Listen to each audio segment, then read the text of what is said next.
Perkenalkan, nama saya Dominika Delitomana dari kelas 2B TRJT dengan NIM 4222229.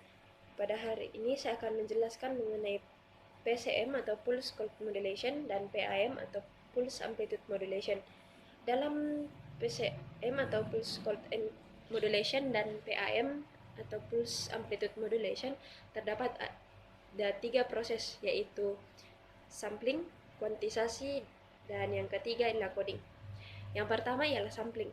Sampling dalam pemrosesan sinyal, pengambilan sampel adalah reduksi sinyal waktu kontinu menjadi sinyal waktu diskrit.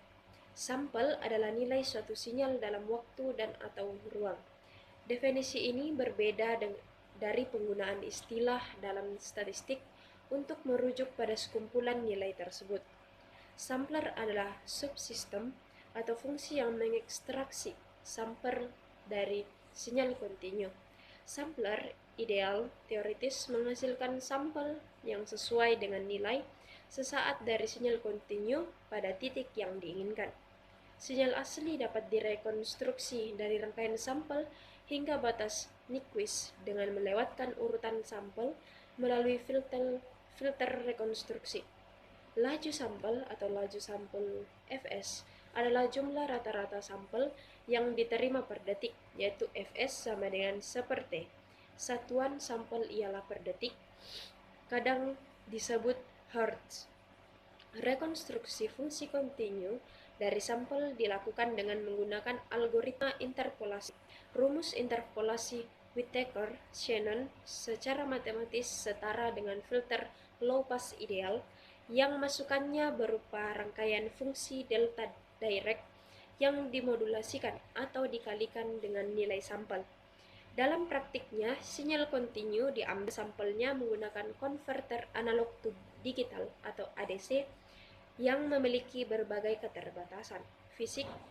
Hal ini menyebabkan penyimpangan pada rekonstruksi yang secara teoritis sempurna, yang secara kolektif dikenal sebagai distorsi. Adapun jenis-jenis distorsi, yang pertama ialah aliasing, yang kedua apertur, yang ketiga jitter atau penyimpangan dari interval waktu sampel yang tepat, yang keempat noise, yang kelima kesalahan batas laju perubahan tegangan akibat ketidakmampuan nilai memasukkan ADC atau analog to digital converter berubah cukup cepat. Yang keenam ialah kuantisasi, dan yang ketujuh ialah kesalahan karena efek non-linear. Audio digital menggunakan modulasi kode pulsa atau PCM dan sinyal digital untuk mereproduksi suara. Ini termasuk konversi analog ke digital atau ADC, konversi digital ke analog atau DAC, penyimpanan, dan transmisi. Faktanya, sistem yang sering disebut sebagai digital sebenarnya adalah analog tingkat diskrit dan waktu diskrit dari analog listrik sebelumnya.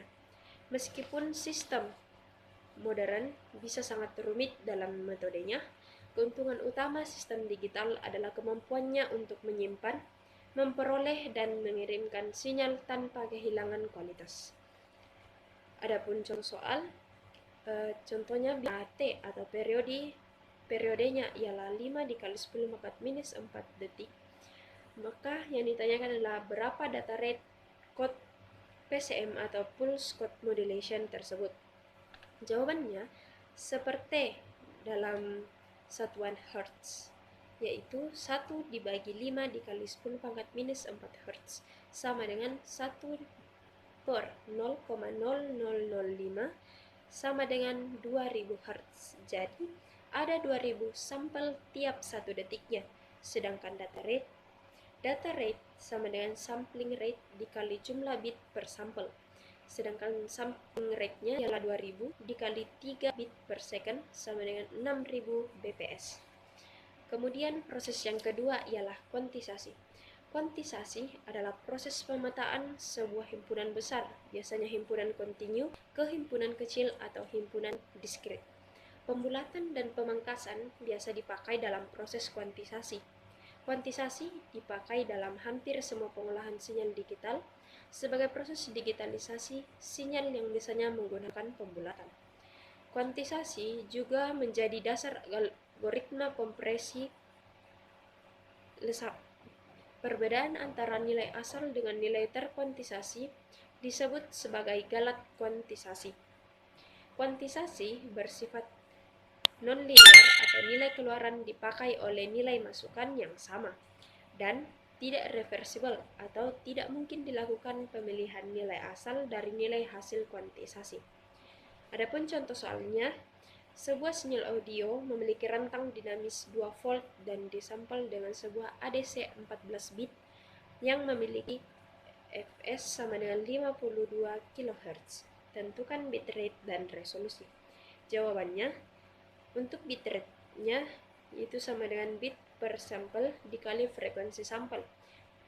Dengan bit per sampel ialah 14 dan frekuensi sampel ialah 52, sehingga 14 dikali 52 sama dengan 728 kHz. Untuk resolusi, rumus resolusi ialah rentang dinamis dibagi jumlah level kuantisasi dikurang 1. Untuk rentang dinamis ialah 2 volt dan jumlah level kuantisasi 4096 dikurang 1.